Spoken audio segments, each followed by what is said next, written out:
નમસ્કાર દર્શક મિત્રો, હું પીનલ આપનું સ્વાગત કરું છું અમારા ખાસ કાર્યક્રમ મની એન્ડ યુમાં. આ કાર્યક્રમ વિશે સૌથી પહેલા આપને જણાવું તો ખાસ કરીને આપને આ કાર્યક્રમ થકી મની મેનેજમેન્ટ શીખવાડવામાં આવશે અને અત્યારના સમયમાં ખૂબ જ જરૂરી બની ગયું છે. આજની યંગ જનરેશનની વાત કરવામાં આવે તો કદાચ આજની યંગ જનરેશનને કઈ રીતે કમાવવું એ તો ખ્યાલ આવે છે, પણ એ સેલેરી કેવી રીતે એને મેનેજ કરવું એની જાણકારી ઓછી જોવા મળતી હોય છે, જેના કારણે ક્યારેક કોઈ કારણોસર જ્યારે ઇમરજન્સી ફંડ કે ઇમરજન્સી પૈસાની જરૂર પડે છે ત્યારે ઘણી વખત લોકોને હેરાની પડતી હોય છે. ઘણી વખત વધારે સેલેરી હોય છતાં પણ લોકોને સમયસર જે સમય ઉપર પૈસા મળવા જોઈએ એ લોકો નથી મેળવી શકતા, તો ક્યાંક ઓછી સેલરીના કારણે લોકો હેરાન થતા હોય છે. તો આજે આપને આ કાર્યક્રમ થકી અમે જણાવવાનો પ્રયાસ કરીશું કે કઈ રીતે તમે તમારા બજેટને મેનેજ કરી શકો છો. ખાસ કરીને 30 વર્ષની ઉંમર હોય જે સમયમાં આપણે એવું કહી શકીએ કે આપણે બધું જ ત્યાંથી પ્લાન કરવું પડે કે તમારા ગોલ શું છે, તમારે લાઈફમાં શું કરવું છે, કઈ ઉંમરે તમારે શું ખરીદવું છે, કઈ ઉંમરે તમારે કેટલા પૈસા ભેગા કરવા છે, આ બધા જ ડિસિઝન તમને લેવા હોય અને એ ડિસિઝનમાં તમને હેલ્પફુલ રહેશે એ પ્રકારનો આ કાર્યક્રમ તમારી માટે લઈને આવ્યા છે મની એન્ડ યુ. અને જેની માટે જે તમને એડવાઇસ આપશે એની માટે મારી સાથે ખાસ અહીંયા જોડાઈ ગયા છે બ્રિજેશ પરીખજી, જેઓ ચાર્ટર્ડ વેલ્થ મેનેજર છે. બ્રિજેશભાઈ, આપનું સ્વાગત છે. Welcome to the show. Brijeshbhai, આપણે વાત કરી રહ્યા છે આજે જે પ્રકારે આ કાર્યક્રમનું નામ જ છે મની એન્ડ યુ, એના પરથી જ આપણને આઈડિયા આવે કે પૈસા એટલે કે મનીને કેવી રીતે મેનેજ કરવું એના વિશે આપણે લોકોને જાણકારી આપીશું. લોકો જે ફાઇનાન્શિયલ એડવાઇસ ઘણા લોકો લેતા હોય છે અને ઘણા લોકો ન લેવામાં પણ માનતા હોય છે, પણ આપણે સૌથી પહેલાં શરૂઆત કરીએ કે 30ની ઉંમર મેં કહ્યું કે જે સૌથી વધારે એવી ઉંમર હોય છે કે જેમાં આપણે બધા જ નિર્ણયો લઈ લેવા પડે, ગોલ નક્કી કરી લેવા પડે, ત્યારે ફાઇનાન્શિયલ ગોલ નક્કી કરવું આ ઉંમરમાં કેટલું જરૂરી છે? બહુ સરસ સવાલ પિનલબેન તમે પૂછ્યો છે. 30ની ઉંમર એવી છે કે જ્યારે તમે તમારી કારકિર્દીમાં 5 થી 7 વર્ષ જેવો સમયગાળો ક્યારે તમે શરૂ કરી એના બેઝ ઉપર તમે ગાળી લીધો હોય છે, એટલે તમે તમારી કેરિયરમાં સ્ટેબલ થઈ ગયા હો છો અને મેરેજ પણ થઈ ગયો હોય છે ને ઓલમોસ્ટ ફેમિલી એસ્ટાબ્લિશ થયું હોય છે, એટલે જવાબદારી ફેમિલીની તમારી પર આવતી હોય છે. એ સમયે તમારા ફાઇનાન્શિયલ ગોલ કરવા એટલા માટે જરૂરી છે કે તમે ભવિષ્યમાં શું કરવા માંગો છો ને એનું ધ્યેય જો તમારે નક્કી હશે તો તમે એ ધ્યેયની દિશામાં તમારા પૈસાનું પ્રોપર મેનેજમેન્ટ, તમારા મનીનું પ્રોપર મેનેજમેન્ટ કરી શકશો. ધ્યેય એ બહુ એક ઇમ્પોર્ટન્ટ રોલ પ્લે કરે છે. દાખલા તરીકે અત્યારે નોર્મલી લોકો એક જોબ પર લાગે છે ત્યારે પોતાના રોકાણો શરૂ કરતા હોય છે, પણ એક રેન્ડમ હોય છે. એને ખબર નથી હોતી કે ભાઈ મોંઘવારી નીચે ભવિષ્યમાં જે એની આર્થિક જવાબદારીઓ છે, જેવી કે બાળકોનું એજ્યુકેશન છે, મેરેજ છે અને પોતાનું રિટાયરમેન્ટ છે, એની માટે મોંઘવારી નીચે ભવિષ્યમાં કેટલી રકમની જરૂરિયાત પડવાની છે એનો અંદાજો નથી હોતો, કારણ કે ધ્યેય નક્કી નથી કર્યો કે ભાઈ કેટલી રકમની ત્યારે જરૂરિયાત પડશે. એટલે એ પરિસ્થિતિ કંઈક આવી થાય કે આપણે વાહન લઈને રોડ પર નીકળીએ છીએ અને રોડ જ્યાં લઈ જાય છે ત્યાં આપણે પહોંચીએ છીએ, આપણને નક્કી નથી કે આપણું ડેસ્ટિનેશન ક્યાં છે. એની જેવી પરિસ્થિતિથી જો ગોલ ન નક્કી કર્યા હોય તો, અને જો ગોલ નક્કી કરીને તમે જો જાઓ છો તો તમે જે ડેસ્ટિનેશન માટે નીકળ્યા છો એ ડેસ્ટિનેશન પર તમે પહોંચવાના છો. તો એવું જ આ ફાઇનાન્શિયલ ગોલનું તમારી લાઈફમાં મહત્ત્વ છે અને એટલે જ તમારે ફાઇનાન્શિયલ ગોલ આ ઉંમરે નક્કી કરવા તમારી માટે ખૂબ જ જરૂરી છે. તો બ્રિજેશભાઈ, બિલકુલ સાચી વાત કે આપણે 30ની ઉંમરની વાત કરીએ ત્યારે જે ગોલ છે તે નક્કી કરવા ખૂબ જ જરૂરી છે, પણ જ્યારે ગોલ નક્કી કરવાની વાત આવે, જ્યારે બજેટ મેનેજમેન્ટની વાત આવે ત્યારે કયા પડકારો ઊભા થતા હોય છે? હવે બજેટની જ્યારે આપણે વાત કરીએ ને ત્યારે એ બજેટ એ બેઝિકલી આપણને એ ટેવ નથી હોતી કે આપણે બજેટ બનાવીને ખર્ચ કરીએ, અને એક ખ્યાલ મિસકન્સેપ્શન બજેટ માટે એવો છે કે બજેટ બનાવીએ તો એ આપણને રિસ્ટ્રિક્ટ કરે છે. હવે જ્યારે તમે ગોલ સેટ કર્યા છે અને તમને તમારી પ્રાયોરિટી ખબર છે ત્યારે એ પ્રાયોરિટી અનુરૂપ તમારા જે કેશ ફ્લોને મેનેજ કરવાની જે ફ્રીડમ છે ને એ તમને બજેટ આપે છે. હવે સામાન્ય રીતે આપણી જે મની મેનેજ કરવાની જે ફોર્મ્યુલા છે ને એ કંઈક આવી હોય છે કે પહેલાં આપણી ઇન્કમ આવે છે એમાંથી આપણે ખર્ચ કરીએ છીએ અને પછી જે કાંઈ બચે છે એને આપણે ઇન્વેસ્ટ કરીએ છીએ. આઈડિયલ બજેટ કરવાની જે વ્યવસ્થા છે ને એ આવી હોવી જોઈએ કે તમારી ઇન્કમ આવે છે, તમારી જે લાઇવલીહુડ એક્સપેન્સ હોય છે જેને સર્વાઇવલ કહીએ, નીડ કહીએ, બે પ્રકારના ખર્ચા હોય છે, નીડ અને વોન્ટ. તો જેને નીડ કહીએ એ સામાન્ય રીતે 30ની ઉંમરમાં જ્યારે પહોંચેલા હોય છે કેરિયરમાં ત્યારે depending upon stage of career તમારી 30 થી 40% તમારો નીડ બેઝ ખર્ચ હોતો હોય છે. સો નોર્મલી એનો મતલબ એવો છે કે તમારી સેવિંગ કેપેસિટી 50-60% જેવી હોય છે, પણ એવું થઈ શકતું નથી, કારણ કે આપણા ઘણા બધા ખર્ચા આપણી ભવિષ્યના ગોલ જ્યારે નિશ્ચિત નથી હોતા એટલે આપણા ઘણા બધા ખર્ચા પ્રેઝન્ટ વોન્ટમાં સ્પેન્ડ થઈ જતા હોય છે. એટલે બજેટ બનાવતી વખતે સૌથી મોટું એ ખ્યાલ આવવો જોઈએ કે આપણા મગજમાં આપણી પ્રાયોરિટી ક્લિયર હોવી જોઈએ, અને પ્રાયોરિટી આપણા મગજમાં જ્યારે ગોલ સેટિંગ કરી લીધું હોય ત્યારે આપણા મગજમાં ક્લિયર હોય ત્યારે આપણે બજેટ એવી રીતે બનાવી શકીએ કે જેથી આપણી પ્રાયોરિટીને અનુરૂપ આપણે પૈસાને આગળ ઉપયોગમાં લઈ શકીએ. એટલે એ પડકાર સૌથી મોટો હોય છે, જે પડકારને જો ઓવરકમ કરી લો ગોલ સેટિંગના માધ્યમથી, તો તમે તમારા બજેટને અસરકારક રીતે મેનેજ કરી શકો છો. જી બિલકુલ. અને હવે વાત આપણે એ કરીએ કે ચલો બજેટ મેનેજમેન્ટની વાત હોય ને ત્યારે સૌથી મોટો પડકાર કદાચ એવું આપણે કહી શકીએ કે આપણે કેટલું પણ બજેટ મેનેજ કરતા હોઈએ બ્રિજેશભાઈ, પણ જ્યારે કોઈ અચાનક જ કંઈક બનતું હોય, એક્સિડન્ટલી કંઈક બનતું હોય, કોઈ એવી સિચ્યુએશન આવી જતી હોય કે જેમાં આપણને ઇમરજન્સી ફંડની જરૂરિયાત પડી જાય. આપણે ભલે ઘણું સારું બધું આપણી સેલેરી હોય ને બધું જ સારું ચાલતું હોય, પણ અચાનક એવું બનતું હોય છે, ત્યારે ઇમરજન્સી ફંડ કેટલો અને હોવો એકચ્યુઅલમાં કેટલું જરૂરી છે? એટલે ઇમરજન્સી ફંડનો બહુ મહત્વનો રોલ તમારા મની મેનેજમેન્ટમાં છે. ઇમરજન્સી ફંડ છે ને એ માટેની જોગવાઈ કરવાની જરૂરી છે કે આપણે જ્યારે મની મેનેજ કરીએ છીએ, આપણે જ્યારે ફાઇનાન્શિયલ પ્લાનિંગ કરીએ છીએ, ત્યારે આપણે જે પ્રિડિક્ટેબલ આપણી ફ્યુચરમાં જે રિક્વાયરમેન્ટ છે, જેને આપણે પ્રિડિક્ટ કરી શકીએ છીએ, એની માટે આપણે પ્લાન કરીએ છીએ. પણ લાઈફમાં ઘણું બધું અનપ્રિડિક્ટેબલ હોય છે. ફોર એન એક્ઝામ્પલ, તમારું ફ્રીજ બગડી જવું, તમારી કાર બગડી જવી, આવા બધા જે ખર્ચા છે જે આકસ્મિક છે, જેનો માટે પ્લાન થઈ શકવો સંભવ નથી. તો એ જે બધા આકસ્મિક ખર્ચા છે, એ ખર્ચા જ હંમેશા કાયમ આપણને જે આપણી જે સેવિંગ છે ને એને ઇન્વેસ્ટમેન્ટમાં કન્વર્ટ કરવા માટે ઇન્સિક્યોરિટી આપતા હોય, અને આપણે જે સેવિંગ છે એને 100% ઇન્વેસ્ટ નથી કરી શકતા. તો જો ઇમરજન્સી ફંડ આપણે પ્રોવાઈડ કરીને રાખ્યું હોય, જે સામાન્ય રીતે એની 2 ફોર્મ્યુલા છે, થંબ રૂલ, દરેકની પોતાની જરૂરિયાત હોય, પણ એક થંબ રૂલ ફોલો કરીએ આપણે, તો તમારી આઈધર 3 મહિનાની સેલરી અથવા તો તમારા 6 મહિનાનો જે મેન્ડેટરી એક્સપેન્સ છે, જેમાં તમારી ઘર ખર્ચ છે અને તમારા ઇન્સ્યોરન્સ કે EMI આવતો એનો સમાવેશ કરી શકો. આ બેમાંથી એકનો ઉપયોગ કરીને તમે તમારું ઇમરજન્સી ફંડ રાખી શકો, જે અનપ્રિડિક્ટેબિલિટી માટે ફંડ પ્રોવાઈડ કરે. બેનિફિટ એ થાય આ ઇમરજન્સી ફંડનો કે એકવાર તમારી પાસે ઇમરજન્સી ફંડ છે એટલે તમારી ઇનસિક્યોરિટી જતી રહી કે ભાઈ તમારે અચાનક કદાચ પૈસાની જરૂર પડશે તો ક્યાંથી આવશે, અને એને આભારી તમે તમારી ભવિષ્યના જે નાણાકીય ધ્યેયો છે, તમારા ફાઇનાન્શિયલ ગોલ છે, જે જરૂરિયાતો છે, એ જરૂરિયાતો માટે જે તમારે ઇન્વેસ્ટમેન્ટ કમિટ કરવાનું છે લોંગ ટર્મ, એ લોંગ ટર્મ ઇન્વેસ્ટમેન્ટ કમિટ કરવાનું ફ્રીડમ છે એ તમને ઇમરજન્સી ફંડ આપે છે. એટલે ઇમરજન્સી ફંડનો તમારા ફાઇનાન્શિયલ પ્લાનિંગમાં, તમારા મની મેનેજમેન્ટમાં બહુ પાયાનો રોલ છે. જી બ્રિજેશજી, હવે બજેટની વાત આવે ને ત્યારે આપણે એ જોઈએ કે સામાન્યથી સામાન્ય વ્યક્તિ પણ આજે એની જરૂરિયાતોને પૂર્ણ કરવા માટે લોન લેતો હોય છે. સામાન્ય બાબત થઈ ગઈ છે, પણ લોન લેવી એવી કોઈ સામાન્ય બાબત તો છે નહીં. આપણે પણ જાણીએ છીએ કેટલા ડોક્યુમેન્ટ્સ અને સાથે જ એ લોન પૂરી થાય તે માટેનું કમિટમેન્ટ, આ બધું ખૂબ અઘરું હોય છે. ત્યારે લોન મેનેજમેન્ટ માટે આપની શું એડવાઇસ છે? હવે સામાન્ય રીતે લોન છે ને એ અત્યારે કન્ઝ્યુમરિઝમના જમાનામાં બહુ સરળતાપૂર્વક આપે કહ્યું એમ મળતી હોય છે, પણ આપણે એ વિચારીને જ કરવું જોઈએ કે આપણે કોઈ પણ લોન લઈએ, દાખલા તરીકે આપણે લોન લઈએ છીએ આપણા ઘરની ખરીદી માટે, તો એવા જે એપ્રિશિએટિંગ એસેટ જે હોય એની માટે તમે ક્યાંય લોન લેતા હો તો ઇટ મેક્સ સેન્સ. પણ તમારા ડે ટુ ડે ખર્ચા છે અથવા તો તમે કોઈ હાઈ ટિકિટ આઇટમ ખરીદવા માંગો છો, ત્યારે લોન લેવી એ તમારા ફાઇનાન્શિયલ જે વેલબિંગ છે એની માટે કદાચ અનુરૂપ ન હોઈ શકે. એટલે લોન મેનેજમેન્ટમાં જે ધ્યાન રાખવાનું છે એ તમારે તમારી જે ટોટલ EMI તમે પે કરો છો એ તમારી આવકના 30 થી 40% વધારે ન હોવું જોઈએ. એટલે એટલી જ લોન લો કે જેથી તમે EMI પે કરી શકો.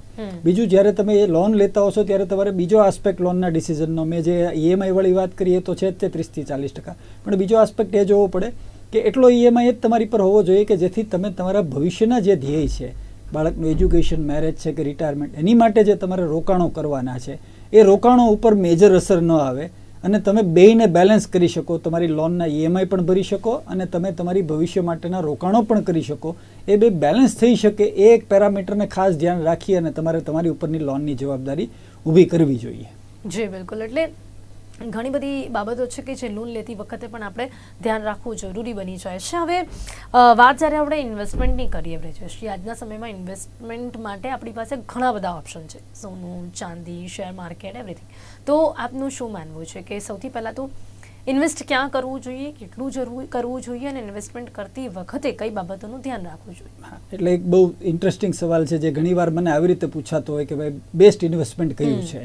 સો normally there is nothing like best investment, કારણ કે જે ઇન્વેસ્ટમેન્ટ વ્હીકલ અવેલેબલ છે ને એ બધાનો ચોક્કસ એક રોકાણકારની ફાઇનાન્શિયલ જર્નીમાં રોલ છે, બરાબર છે. એટલે એવું કશું નથી હોતું કે આ ઇન્વેસ્ટમેન્ટ એ સારું છે, આ ઇન્વેસ્ટમેન્ટ ખરાબ છે.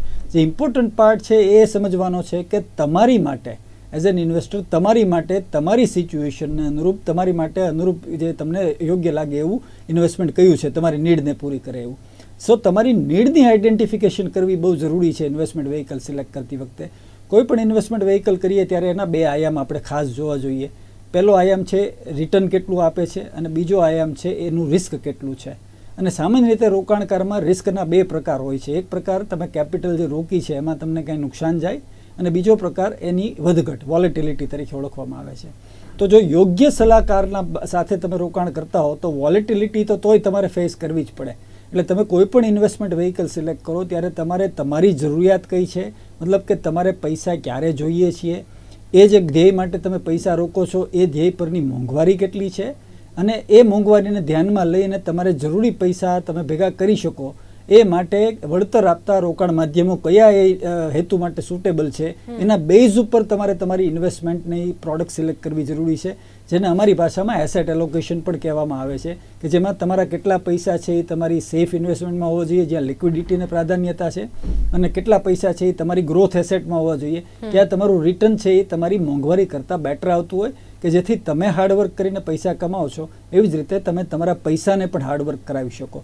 સો ઇન્વેસ્ટમેન્ટ બધા પોતાની જગ્યાએ સારા છે. જે ઇમ્પોર્ટન્ટ સમજવાનું છે એ તમારી નીડને કયા ઇન્વેસ્ટમેન્ટ પ્રોડક્ટ છે અથવા તો કઈ ઇન્વેસ્ટમેન્ટ વ્હીકલ તમારી નીડને સેટિસ્ફાય કરે છે એના બેઝ ઉપર તમારી ઇન્વેસ્ટમેન્ટને પસંદ કરવા જોઈએ. જી જી બિલકુલ બ્રિજેશ, ઇન્વેસ્ટમેન્ટમાં સામાન્ય તો લોકો મેં આપને કહ્યું ને કે સમજતા હોય કે સોનું લઈ લેવું, કાં તો શેર માર્કેટમાં લોકો વધારે ઇન્વેસ્ટ કરતા હોય, એ કેટલું સારું કહી શકાય સામાન્ય વ્યક્તિ માટે? એટલે એક ફંડામેન્ટલ સમજવાની એ જરૂર છે. ઘણા બધા લોકોને છે ને શેર માર્કેટમાં ટ્રેડિંગ અને ઇન્વેસ્ટિંગ વચ્ચેનો ડિફરન્સ નથી ખબર. ટ્રેડિંગ કરતો માણસ પણ એમ કહેતો હોય છે કે હું ઇન્વેસ્ટ કરું છું. ટ્રેડિંગ તમારે ત્યારે કરાય કે જ્યારે તમને બધી જ વસ્તુની ખબર પડતી હોય જે તમે ટ્રેડ કરો છો. દાખલા તરીકે અહીંયા શેર માર્કેટની આપણે વાત કરીએ છીએ તો શેર માર્કેટના ટેકનિકલ્સ અને શેર માર્કેટના ફંડામેન્ટલ્સની તમને બધી જ ખબર પડતી હોય તો જ તમારે ટ્રેડિંગમાં ઇન્ડલ્સ થવાય. અધરવાઇઝ તમે ઇન્વેસ્ટમેન્ટના નેજા નીચે જો ટ્રેડિંગમાં ઇન્ડલ થાવ તો તમને ત્યાં લોસ થવાની સંભાવના વધારે જાય છે. જે આજકાલ હમણાં તાજેતરના સેબીના રિપોર્ટમાં એ બહાર આવ્યું છે કે ભાઈ ટ્રેડરમાંથી 90% ટ્રેડર પૈસા કમાયા વગર પૈસા ખોઈ અને માર્કેટમાંથી બહાર આવ્યા છે. તો ટ્રેડિંગ અને ઇન્વેસ્ટમેન્ટનો ફરક સમજવાની જરૂર છે. એક સામાન્ય રોકાણકાર કે જેને પોતાના બાળકના ભવિષ્યમાં એજ્યુકેશન માટે, એના મેરેજ માટે અને પોતાના રિટાયરમેન્ટ માટે પૈસા ભેગા કરવાના છે, એને ટ્રેડર બનવાની જરૂર નથી, કારણ કે એક ફૂલ ફ્લેજેડ પોતાના એક નોકરી વ્યવસાયમાં સંકળાયેલો છે જ્યાંથી આવક કમાય છે. એને જે જરૂર છે ઇન્વેસ્ટર બનવાની જરૂર છે. અને ઇન્વેસ્ટર કરતી વખતે તમે હંમેશા કોઈ પણ રોકાણ માધ્યમ સિલેક્ટ કરશો તો એ લાંબા ગાળાનું હોવું જોઈએ. એ ટૂંકા ગાળાનું 1, 2, 4, 6 મહિનામાં તમે એને લીધું અને વેચી કાઢ્યું એ એપ્રોચથી ન ચાલે. એટલે ઇન્વેસ્ટર તરીકે તમારે જ્યારે ઇન્વેસ્ટ કરવાનું હોય ત્યારે તમે શેર બજારમાં જતા હો છો તો એમાં લાંબા ગાળે જો તમે પ્રોપર કંપની સિલેક્ટ કરી અથવા તો પ્રોપર મ્યુચ્યુઅલ ફંડ સિલેક્ટ કર્યા હોય તો લાંબા ગાળે તમને એમાં ફાયદો જ થવાનો છે, એમાં તમને નુકસાન જવાનું નથી. અને વિવિધ એસેટ ક્લાસમાં તમારે મોંઘવારીથી બેટર રિટર્ન જોતું હોય જેને અમે ગ્રોથ એસેટ કહીએ છીએ. તો એ ગ્રોથ એસેટમાં હંમેશા ઇક્વિટી માર્કેટ એક ઇમ્પોર્ટન્ટ રોલ પ્લે કરે છે. પછી એ તમે સીધી કંપનીમાં પૈસા રોકો કે તમે મ્યુચ્યુઅલ ફંડના માધ્યમથી આગળ વધો. જી, હવે વાત કરીએ આપણે વીમા કવરેજની. તો બ્રિજેશજી, વીમા કવરેજને લઈને આપનું શું માનવું છે? કયા પ્રકારના વીમા હોવા ખૂબ જ જરૂરી છે? આ પણ એક ઇન્ટરેસ્ટિંગ આસ્પેક્ટ છે. વેલ્થ ક્રિએશન ઉપર આપણે વાત કરી રહ્યા છીએ મની મેનેજમેન્ટના માધ્યમથી. ત્યારે વેલ્થ ક્રિએશનમાં આગળ વધતા પહેલાં તમારે તમારા વેલ્થ પ્રોટેક્શનને એન્શ્યોર કરવું ખૂબ જરૂરી છે. એમાંનો એક આસ્પેક્ટ આપણે ઇમરજન્સી ફંડવાળો ડિસ્કસ કરી લીધો કે જેથી ઇમરજન્સીના સમયે તમારે તમારા એસેટમાંથી, તમારી વેલ્થમાંથી પૈસા ન ઉપાડવા પડે. ઇમરજન્સી ફંડ તમારી અનપ્રિડિક્ટેડ ખર્ચાને ફંડ કરે. એવો જ બીજો આસ્પેક્ટ છે ઇન્સ્યોરન્સ લેવા. હવે ઘણી બધી વાર એવું જોવામાં આવતું હોય છે કે ઇન્ડિયામાં લોકો ઇન્સ્યોરન્સને એક ખર્ચ તરીકે જોવે છે. હાલાકી એ ખર્ચ નથી. કેવી રીતે? હું ઉદાહરણ આપીને સમજાવું કે તમે એક બ્રેડ વિનર છો, તમે ઘરના મુખ્ય કમાનાર વ્યક્તિ છો, તમારી આવક ઉપર ઘરની ઇકોનોમી, ઘરનું ફાઇનાન્સ ડિપેન્ડન્ટ છે. ભગવાન ન કરે અને કમાનાર વ્યક્તિને કંઈ પણ થાય તો ફેમિલીની ફાઇનાન્શિયલ સુરક્ષા જો તમારે નિશ્ચિત કરવી હોય તો તમારે લાઈફ ઇન્સ્યોરન્સ આવશ્યક છે. લાઈફ ઇન્સ્યોરન્સમાં જે ભૂલો થતી હોય છે એ ભૂલોથી બચવા તમારે ખાસ ધ્યાન રાખવું જોઈએ. તમે ઇન્સ્યોરન્સ અને ઇન્વેસ્ટમેન્ટને ક્યારેય ભેગું ન કરો. એવી પોલિસી, ઇન્સ્યોરન્સ પોલિસીઝ જેને ટ્રેડિશનલ ઇન્સ્યોરન્સ કહેવામાં આવે છે, જેમાં તમે જ્યારે પ્રીમિયમ ભરો છો એનો મોટો હિસ્સો છે એ ઇન્વેસ્ટમેન્ટ બાજુ જતો હોય છે, નાનો હિસ્સો ઇન્સ્યોરન્સ બાજુ જતો હોય છે, જેને આભારી તમે અંડર ઇન્શ્યોર્ડ હો છો. અને એક 4 મેમ્બરનું ફેમિલી સામાન્ય હોય તો એક થંભરું લેવો પણ કહી શકાય કે એની ઇન્સ્યોરન્સ રિક્વાયરમેન્ટ 1 કરોડથી ઓછી નહીં હોય જો સારું એસ્પિરેશન હોય તો, એનાથી વધારે હશે. સો નોર્મલી જ્યારે ટ્રેડિશનલ ઇન્સ્યોરન્સ લેવા જાઓ ને એમાં 1 કરોડ રૂપિયાનો ટર્મ કવરેજ લેવા જાઓ ને તો ઇન્સ્યોરન્સ પ્રીમિયમ તમને એફોર્ડ નથી થવાનું. વાત કરીએ આપણે ઇન્વેસ્ટમેન્ટ સાઇડ ઓફ ધી ઇન્સ્યોરન્સની તો એના રિટર્ન ટિપિકલી 4 થી 6% વધારે હોતા નથી. જ્યારે છેલ્લા 20 વર્ષની સરેરાશ મોંઘવારી છે ને એ 7-7.5% છે. તો એ દ્રષ્ટિએ ઇન્સ્યોરન્સ અને ઇન્વેસ્ટમેન્ટને ક્યારેય ભેગા ન કરવા જોઈએ. મેડિકલ ઇન્સ્યોરન્સ કોવિડ જે છે એ સિચ્યુએશને આપણને મેડિકલ ઇન્સ્યોરન્સનું મહત્ત્વ આપણને સમજાવી દીધું છે. મેડિકલ ઇન્સ્યોરન્સ લેવો ખૂબ જરૂરી છે અને એ પૂરતો હોવો ખૂબ જરૂરી છે. ખાલી 3 કે 5 લાખનો ઇન્સ્યોરન્સ આજકાલ તમે જ્યારે ટ્રીટમેન્ટ લેવા જાઓ છો ત્યારે ત્યાં પૂરતો નથી પડતો. એટલે તમારી જે મેડિકલ સિચ્યુએશન એના બેઝ ઉપર પ્રોપર એડવાઇસ નીચે પૂરતો મેડિકલ ઇન્સ્યોરન્સ લેવો જરૂરી છે. બીજા પણ ઇન્સ્યોરન્સીસ આપણે જોઈ શકીએ જેવા કે પર્સનલ એક્સિડન્ટ છે કે ક્રિટિકલ ઇલનેસ છે, તો એ તમારી પરિસ્થિતિના બેઝ ઉપર તમે એ ઇન્સ્યોરન્સને પણ જોઈ શકો. પણ ધ પોઈન્ટ ઇઝ કે તમારી પાસે તમારી વેલ્થને પ્રોટેક્ટ કરવા માટે ઇન્સ્યોરન્સ હોવા ખૂબ જ આવશ્યક છે. જી, હવે કયા કયા ઇન્સ્યોરન્સ હોવા જરૂરી છે એકચ્યુઅલી એના વિશેની જાણકારી હોવી ખૂબ જ જરૂરી છે.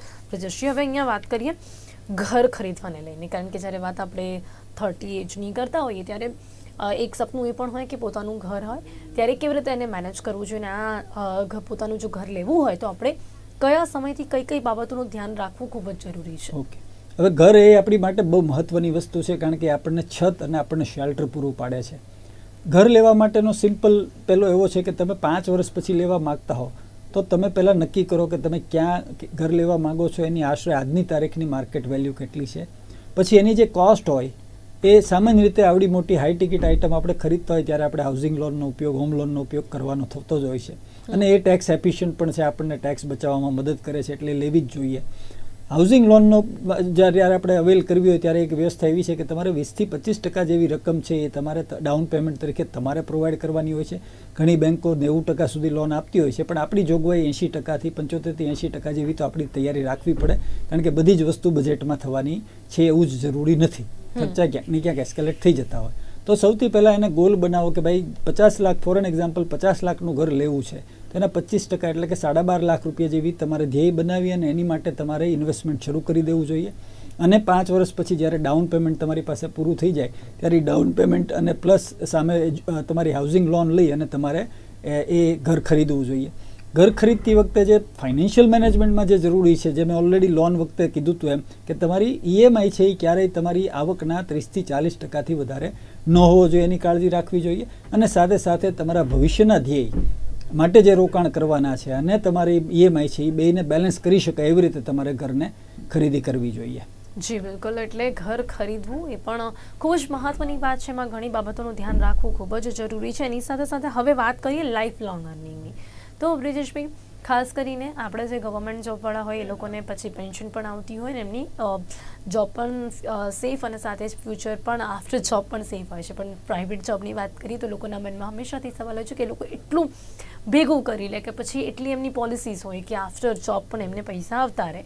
એ સિવાય લાઈફ લોંગ અર્નિંગ માટેનો જે સવાલ છે તેની માટે શું કહેશો? એટલે બેઝિકલી લાઈફ લોંગ લર્નિંગ છે ને એ તમારી ફાઇનાન્શિયલ કેરિયરને, તમારી વેલ્થ ક્રિએશન જર્નીને એલિવેટ કરવાની વાત છે. હવે અત્યારે જ્યારે આપણે જોબની વાત કરીએ ને પિનલબેન, તો પ્રાઇવેટ અને પબ્લિક વચ્ચે બહુ ડિફરન્સ નથી રહ્યો, કારણ કે હવે એ પણ એનપીએસ છે એટલે એને તે પ્રાઇવેટની જેમ જ એ કન્ટ્રીબ્યુટ કરે છે ને એમાંથી પેન્શન મળતું હોય છે. જોબ સિક્યોરિટી ઓફકોર્સ થોડા ઘણા અંશે ગવર્મેન્ટની વધારે રહેતી હોય છે. પણ લાઈફ લોંગ જ્યારે લર્નિંગની વાત કરીએ છીએ ત્યારે કન્સેપ્ટ એવો છે કે તમારે તમારા મનીને મેનેજ કરવા માટેનો એક આસ્પેક્ટ છે તમારી આવકને વધારવી. કારણ કે તમારી આવક વધશે તો તમે સેવિંગ વધારી શકશો, તમે સેવિંગ વધારી શકશો તો તમે ઇન્વેસ્ટમેન્ટ કરી શકશો, અને ઇન્વેસ્ટમેન્ટના માધ્યમથી તમે તમારા ભવિષ્યના ગોલ અને તમારી વેલ્થનું સર્જન કરી શકશો. એટલે ઇન્કમ વધારવી એ ખૂબ જરૂરી છે, અને ઇન્કમ વધારવા માટે લાઈફ લોંગ લર્નિંગ એક મહત્વનો આસ્પેક્ટ છે. સો મની મેનેજમેન્ટના પાર્ટ રૂપે તમારે એક જોગવાઈ રાખવી જોઈએ કે જેમાં તમે એક નિશ્ચિત બજેટ, દાખલા તરીકે હું વર્ષોથી એક પ્રેક્ટિસ કરું છું કે ભાઈ મારી ઇન્કમના 10% હું બુક્સ ખરીદવામાં અને ટ્રેનિંગ પ્રોગ્રામ્સ અને કોન્ફરન્સીસ એટેન્ડ કરવામાં વાપરું છું. મારી જાતને અપગ્રેડ કરતો રહું છું કે જેથી હું માર્કેટમાં રિલેવન્ટ રહું. એવી જ રીતે તમારે તમારી કેરિયરમાં જે ફિલ્ડમાં કામ કરતો હોય ત્યાં રિલેવન્ટ રહેવા માટે તમારે મની મેનેજમેન્ટના પાર્ટ રૂપે એક બજેટ ફાળવવું જોઈએ કે જેથી તમે લાઈફ લોંગ લર્ન કરો અને અર્નિંગ છે એ બાય લર્નિંગ તમારું અર્નિંગ કેપેબિલિટી વાત લર્નિંગની થઈ. પણ અર્નિંગની વાત હોય ને તો ઘણા લોકો એવું વિચારતા હોય કે અમે એટલું ભેગું કરીને રાખી દઈએ, કાં તો એવું કંઈક એફડી કરીએ કે એવું કંઈક અમે કરી શકીએ કે પછી પણ એમને વ્યાજ દરે પણ એવું કંઈક મળતું રહે, એવી પણ લોકોની બહુ ઈચ્છા રહેતી હોય છે. એટલે એને અમારી ભાષામાં અમે ફાઇનાન્શિયલ ફ્રીડમ કહીએ છીએ કે જેમાં તમે એક સ્ટેજે એવું આવી જાય કે જેમાં તમારી પેસિવ ઇન્કમ મતલબ તમે જે પૈસા ભેગા કરીને ઇન્વેસ્ટ કર્યા છે એમાંથી જે રિટર્ન મળે છે એ રિટર્ન તમારી જરૂરિયાત કરતાં જેટલું અથવા જરૂરિયાત કરતાં વધારે આવે. તો એ તમે એક ગોલ બનાવી શકો કે ભાઈ મારે તમારી કેરિયરના અર્લી ડેઝમાં છો ને, if your income is good, તો તમે એવો ધ્યેય બનાવી શકો કે ભાઈ હું 45 વર્ષની ઉંમરે કે 40 વર્ષની ઉંમરે ફાઇનાન્શિયલી ફ્રી થઈ જઈશ. એનો મતલબ એવો છે કે તમે એગ્રેસિવ ઇન્વેસ્ટ કરી અને એટલું કોર્પસ ભેગું કરો કે 40 કે 45 વર્ષે તમારી એ પોર્ટફોલિયોમાંથી જે ઇન્કમ આવે છે એ તમારી જે જરૂરિયાત છે દર મહિને ઘર ચલાવવા માટેની એ જરૂરિયાત જેટલી ઇન્કમ ઊભી થાય. એનો મતલબ એવો નથી કે આપણે 45 વર્ષે રિટાયર થઈ જવાનું છે. એનો મતલબ એવો છે કે આપણે 45 વર્ષે એ સ્ટેજે પહોંચવાનું છે કે જ્યાં આપણી પોર્ટફોલિયો ઇન્કમ, પેસિવ ઇન્કમ એટલી છે કે આપણે એક્ટિવ ઇન્કમ પર ડિપેન્ડન્ટ નથી રહેતા. એનો મતલબ એવો નથી કે કામ કરવાનું બંધ કરી દેવાનું, પણ એ તમને ફ્રીડમ આપે છે કે તમે તમારું ગમતું કામ કરી શકો, તમને જ્યાં મજા આવે છે એવું કામ કરી શકો. તમારી પર એવું કોઈ પ્રેશર નથી કે ભાઈ જો હું મારું ગમતું કામ કરવા જઈશ ને ત્યાં મને આવક ઓછી થશે, એની કરતાં ફરજિયાત મારે ઘર ચલાવવાનું છે તો હું એવું કામ કરું કે જે ગમતું નથી પણ પૈસા ત્યાં વધારે મળે છે. એ જે કોર્પોરેટ સેક્ટરમાં જે એક વિડંબના રહેતી હોય છે એનું સોલ્યુશન ફાઇનાન્શિયલ ફ્રીડમ એટલે કે લાઈફ લોંગ અર્નિંગના માધ્યમથી તમે સોલ્વ કરી શકો છો. જી બિલકુલ. આવા તો ઘણા બધા સવાલો હોય છે અને આ ઘણા સવાલો માટે એટલે કે વ્યવસાયિક જે નાણાકીય સલાહ હોય છે તેને લેવા માટે જે ફાઇનાન્શિયલ એડવાઇઝર્સ હોય છે એમની સલાહ લેવી પણ કેટલી જરૂરી હોય છે અને કેટલી મહત્વપૂર્ણ હોય છે. ઓકે, હવે તમારે કોઈ પણ તમારી લાઈફમાં કંઈ પણ કામ કરવું હોય ને તો તમારી પાસે બે રસ્તા છે એની માટેની જરૂરી આવડત કળવા માટે. ક્યાં તો તમે સમય આપો અને એ માટેની જરૂરી આવડત તમે કેળવો, મતલબ યુ ઇન્વેસ્ટ યોર ટાઈમ અને તમે ફાઇનાન્શિયલ મેનેજમેન્ટ, મની મેનેજમેન્ટ તમે ડેવલપ કરો, તમે કોર્સીસ લો, તમે ટ્રેનિંગ લો અને તમે જાતે એ માટેની એક્સપર્ટાઇઝ કેળવો ને તમે જાતે તમારા મનીને મેનેજ કરો. બીજો વિકલ્પ છે તમે એક એક્સપર્ટને આઉટસોર્સ કરો. બરાબર છે? So it is always a choice between ક્યાં તમારે તમારો મનીને ઇફેક્ટિવ મેનેજ કરવા માટે ટાઈમ ઇન્વેસ્ટ કરવો પડશે તમારે જ, અને ક્યાં તમારે એક એક્સપર્ટને ફીઝના સ્વરૂપે કે એના કમ્પન્સેશનના સ્વરૂપે તમારે પૈસા આપવા પડશે. So time or money is the choice. તમે એક્સપર્ટાઇઝ કેળવવા માટે ટાઈમ આપશો તો તમારે તમારા પ્રોફેશન માટે જ્યાં તમારે તમારી કેરિયર બનાવવાની છે એની માટેનો ટાઈમ ક્યાંથી કાઢશો એ જો તમે બે બેલેન્સ કરી શકતા હો તો ચોક્કસ તમારે તમારી આવડત કેળવાય. અધરવાઇઝ તમે આઉટસોર્સ કરી અને એક એડવાઇઝર પાસેથી એડવાઇઝરીની એડવાઇઝર તમને પ્રોફેશનલી હેલ્પ કરે કે તમારા મનીને કેવી રીતે મેનેજ કરવું. સવાલ કેવી રીતે એડવાઇઝરને પસંદ કરવો? તો એડવાઇઝર તમારે એવો પસંદ કરવો જોઈએ કે જેના હિતમાં તમારું હિત મહદઅંશે સમાયેલું હોય. એનો ઇન્ટરેસ્ટ એવો ન હોય કે એને એક પ્રોડક્ટ વેચી અને ઝડપથી આગળ બીજાને વેચવા નીકળી જવું છે.